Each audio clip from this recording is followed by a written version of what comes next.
Today we'll learn about the 18th century political reformations. By 1765, the Britishers captured major chunks of the Indian territory in the eastern India.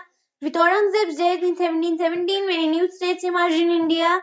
Now the crisis of the empire and the later Mughals. We learn about the later Mughals in this period of time. After reaching its zenith, the Mughal empire started declining under Emperor Aurangzeb. This was because Aurangzeb's military and religious policy which depleted the financial resources of Mughals. So Aurangzeb's religious policy also made him unpopular among his subjects. So Aurangzeb didn't want to understand that his subjects were Hindus, Muslims, Sikhs, Christians, everyone. He only thought that his subjects were Muslims. Okay, so in that way he used to work, like to convert Hindus to Muslims.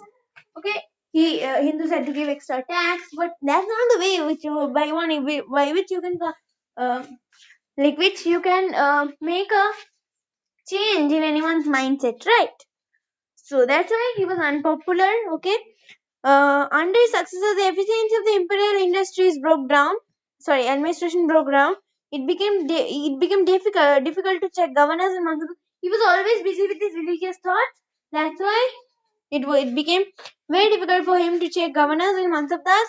In the midst of the crisis, Nadir Shah's invasion, two important invasions weakened this thing.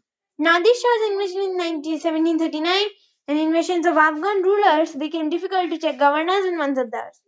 So, Nadir Shah's invasion and in 1739 and Amit Shah Abdali's invasion in 1748 weakened the Mughal Empire. Okay, the nobility was divided into two major groups, Iranis and Turanis. Okay, for a long time, the later Mughals were puppets in the hands of either one or the other of these two powerful groups. So, these nobles, they controlled the ruler. Okay, now emergence of new states. With the declining of the Mughal authority, the governors consolidated their authority. They put up independent states. Okay, broadly speaking, the states were divided into three overlapping groups: old Mughal province like the Awadh, Bengal, and the Hyderabadi states, which enjoyed consolidation, independence like the Watan Jagirs, and several Rajput principalities. And the last group included like Marathas, Sikhs, and Jats. So these local people, they start becoming kings. There was no central power during that period of time. Now the old Mughal province, this included the states of Awadh, Bengal, and Hyderabad. Hyderabad state was founded by Nizamul Mulk Asaf Jah. Okay, so the state was constantly engaged in the struggle against the Marathas. So the South Indian, these different parts of the state started fighting against each other. Okay, so Awadh was founded by Sabdat Khan.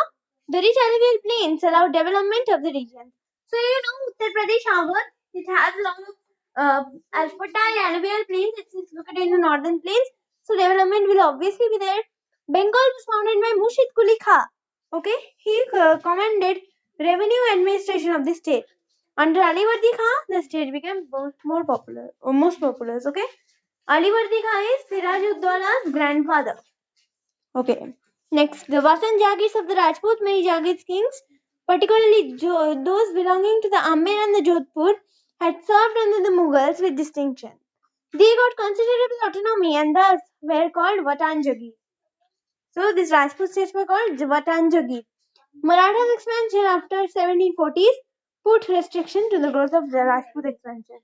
So, the Marathas also grew till northern India, and therefore the Rajput couldn't grow any further. Now, seizing independence, the Sikhs arose under the power of Guru Gobind Singh, who inspired the Khalsa with the Bihar, where the destiny he was to rule. So, Guru Gobind Singh, he put Punjab aside, broke Punjab from the Mughal Empire's rule, because the way Aurangzeb behaved with him was intolerable. So, Maharaja Ranjit Singh reunited the Sikhs as a powerful group and established his capital at Lahore in 1799. Now, the Maratha kingdom ruled under Shivaji. After Shivaji's death, Peshwa led to the Maratha Empire to its zenith.